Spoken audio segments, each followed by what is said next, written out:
Good morning, Clay-Chalkville. This is Laura Buchanan and Betsy Espino with CCN TV. Welcome to our 7th episode of Keeping Up with Clay-Chalkville.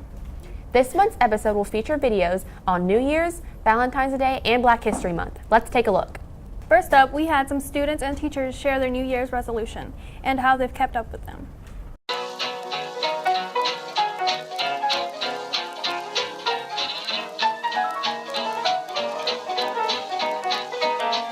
Get in less arguments and to stay positive. My New Year's resolution is to live my life to the best it can be. My New Year's resolution was to cook something new every week. To actually do better in my classes and to focus and just make better grades. My New Year's resolution this year was to become more determined and launch my hair brand.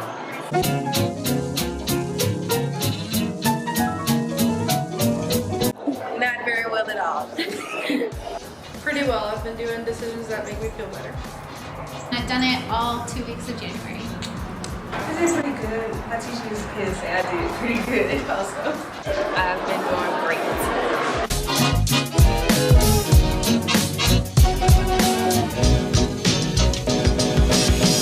Speaking of New Year's, let's learn a little bit about the Chinese New Year from one of our team members, Brock. Does China have a different New Year than us?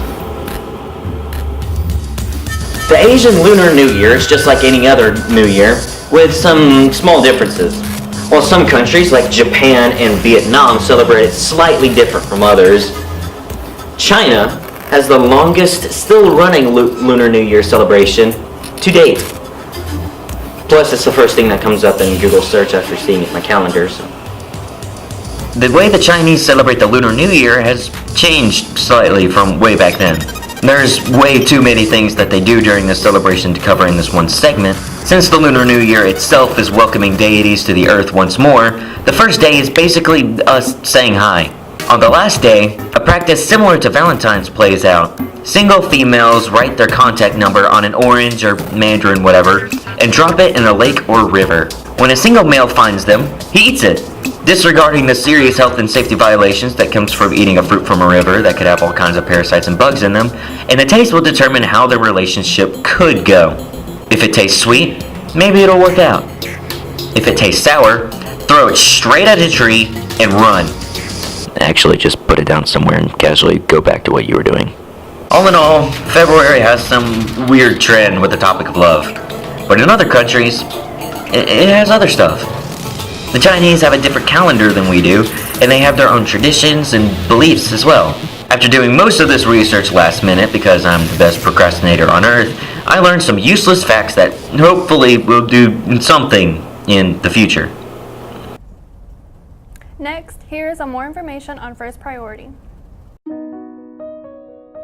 It's a non-denominational group of kids that come together on Tuesday mornings at 7:20 in the library, and we just have a time of worship and praise. We have student-led music, and we just worship the Lord, and then we have a speaker come in and give a very short devotion, just kind of a focus your day on God or on some word of wisdom for the day. Sometimes it's a youth pastor from a local church, sometimes it's a student, and then myself or some other teachers speak occasionally. But it's just a great opportunity once a week for students to come together, fellowship with one another, worship with one another, and focus on some positive things. And so I would love to see many more students come out on Tuesdays at 7:20 and join us with First Priority.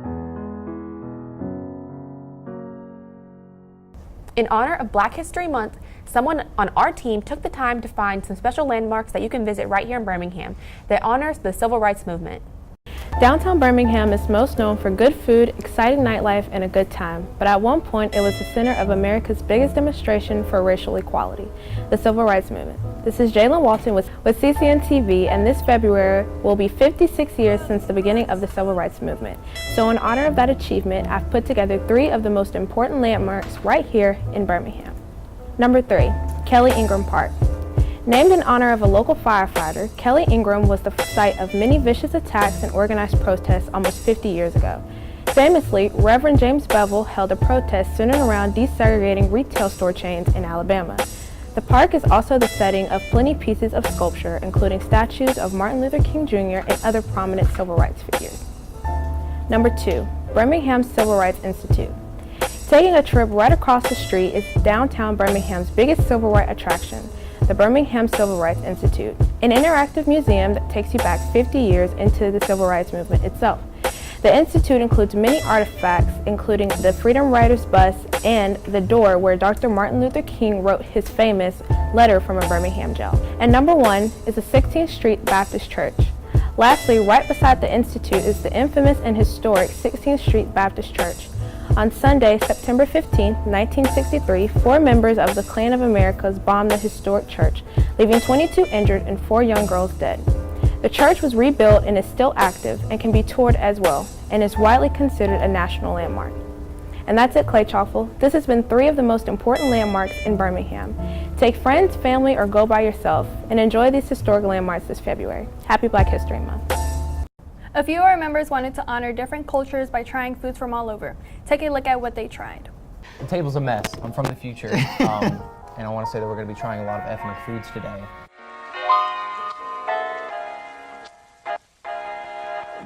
Hey, what's up, guys? It's Harris, back again with another legit food review. This is my partner, Jonathan. Really excited to try some of this stuff. It's just gonna. Can I read these first? Thank you, Lauren. Very cool. Top 10 Fortnite highlights. How do you? What is that? It's Marmite. Oh, I thought these were some ancient thing. I was kind of wondering why they were just called Jacobs. Oh, there you go. That looks like tar. It's spicy Nutella. Oh wow, he really just went for it. What are you thinking? It tastes like barbecue sauce. Are you sure this is Marmite? Turkish Delight. However you say that in Rose. So go ahead and grab you one. I'm kind of feeling this one. Okay. Eat. Oh, would you believe it tastes like roses? Whatever this is, super crisp. I bet it's crispy. It's grilled seaweed. Kimchi flavor. Whoa, okay. Well, you lost me at seaweed. Oh. Okay, now this is epic. Sweet. That's really... Oh my God. It's really fishy. There was a bit of a crunch. Yeah, it's seaweed. Well, yeah, but I didn't think it would be It is indeed super crisp. So by far, my favorite thing was the crackers. What was your favorite thing to eat? The grilled seaweed, and it's good, but the super crisp grilled seaweed kimchi flavor is it. If you had to have a runner-up, it was the Marmite, right? That Marmite was, I don't know about that one. No, you like the rose things. Overall, I definitely recommend to always try anything you haven't tried before, even if it didn't turn out how you thought it would. You sound like a parent. Well, that's just how it is. It's true when parents say that. It's true. It just be like that. Yeah. Did you enjoy yourself in this wonderful time? I did. You made it really weird. I do that a lot. Yeah, but it was still really great. I'm sure all of you know what Valentine's Day is, but do you know the history behind it? Let's see how it came to be. Hello, welcome to the History of Valentine's. I'm Elise Quinn, and now I'm going to welcome in our host, Lauren Wright. Ooh, here you go. Let me hand it off. Thanks, Elise. Welcome to the History of Valentine's Day. We have 2 teams competing for the title of the most history known for Valentine's Day today. Over here we have Team Galentines. Yes. And then over here on this side we have Team Cupids. Over here, starting with Team Galentine, who do we have here today? Julia Petty. Julia, can you tell us where you're from? I'm from Leeds, Alabama. Okay, and over here we have Amy Green. Amy, can you tell us an interesting thing about yourself? I'm on color guard. That is, in fact, interesting. Hey, coming over here to the Cupids. Who are you? Evan Kincaid. And what is your name? Well, my name is Zach, but I go by LeBron James. Wow, Zach LeBron, excuse me. Can you tell us an interesting fact about yourself? I played Fortnite last night. Okay, so first off, we are going to call up Miss Amy Green and Mr. Zach Jones for our first question.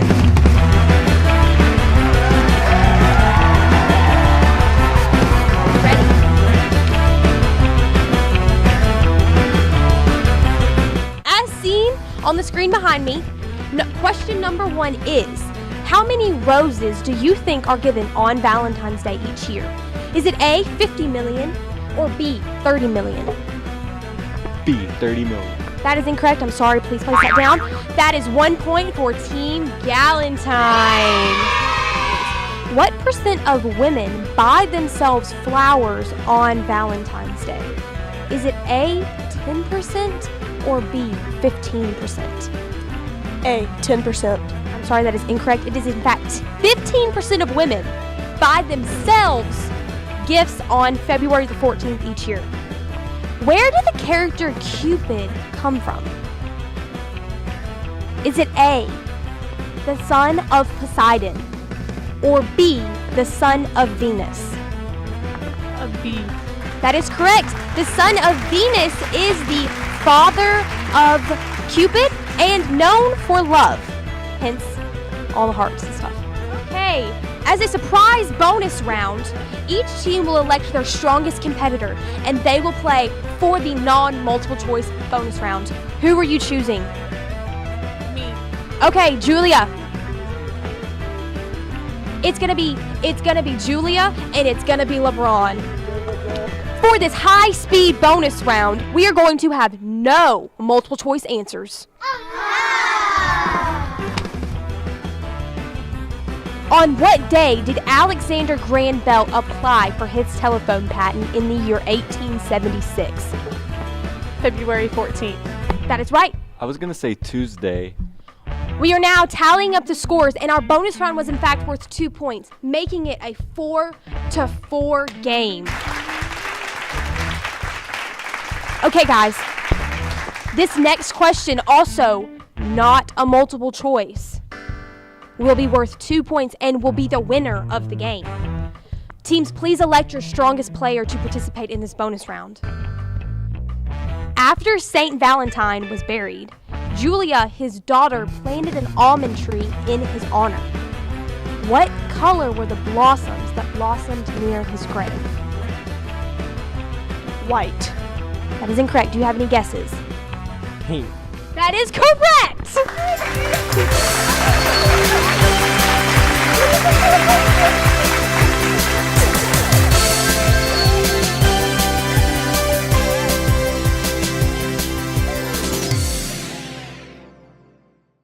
For all of you sports people out there, here's a short recap of Super Bowl 53. Hello, Clay-Chalkville. This is Jordan Allen. And Nicholas C. And welcome to your Super Bowl recap. Super Bowl 53 premiered the Patriots and the Rams. What many people expected to see a high-scoring game turned out to be the complete opposite. With this being the biggest game of the year, both defenses came out to play. The score at the end of the first half was an astonishing 3-0. But can we just take a minute and say how Travis Scott bamboozled all of us SpongeBob fans during the halftime show? Let's just take a brief moment and show how he completed this. And now, a true musical genius who needs no introduction. It's lit.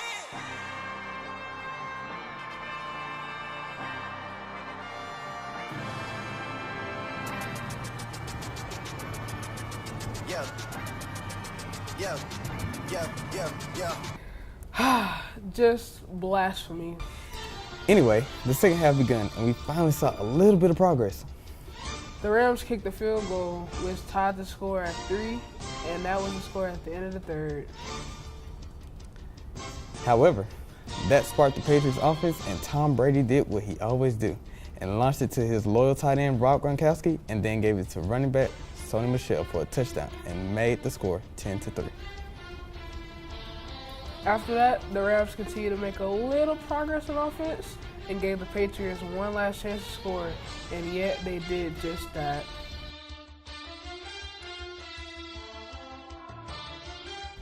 They got another field goal on the board, and the rest was history. The Patriots won their 6th Super Bowl in the past 20 years. Also, this was the 6th ring for Tom Brady and Bill Belichick. This has been Jordan Allen and Nicholas C. with your Super Bowl recap. Last but not least, we asked some students what they thought about Valentine's Day. Is it overrated or underrated?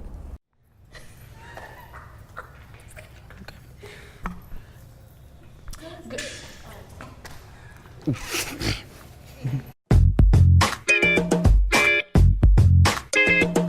morning, Clay-Chalkville. This is Cameron Gaines with CCN TV, and today we are here asking the fellow students some Valentine's Day questions. And today we have Jadarius. and we're going to ask him a few questions. How do you feel about Valentine's Day? Well, Valentine's Day can be a blessing and a curse. You know, the blessing is somebody give you something. The curse is you got to get them something. So, I mean, Valentine's Day is pretty much a joke. Yeah. So I take it you don't celebrate it. No, I don't celebrate it, but now that I got a girlfriend, I kind of do.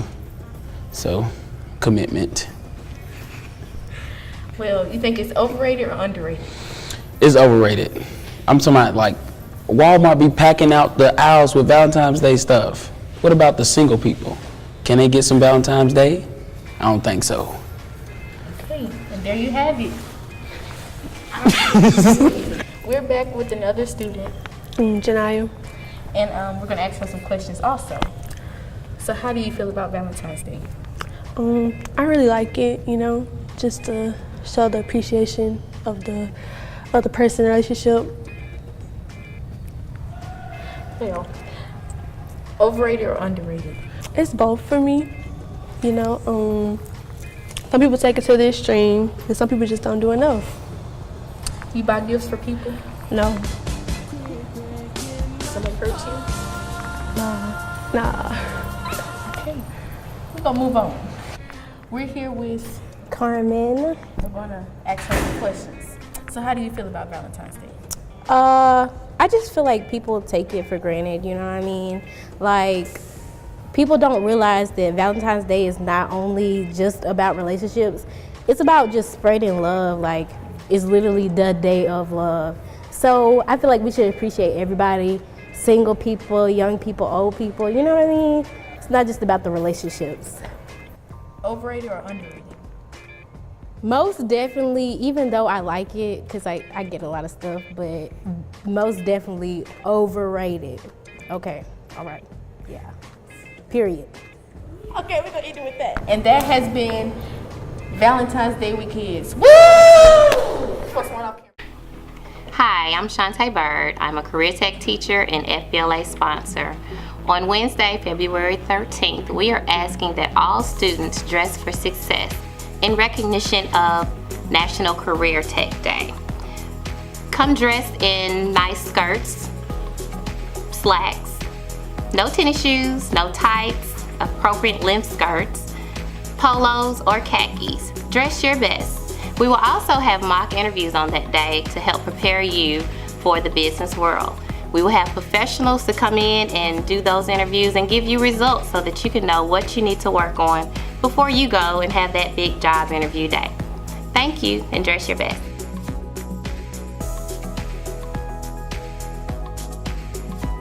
Thanks for tuning in to our 7th episode of Keeping Up with Clay-Chalkville. See you next time.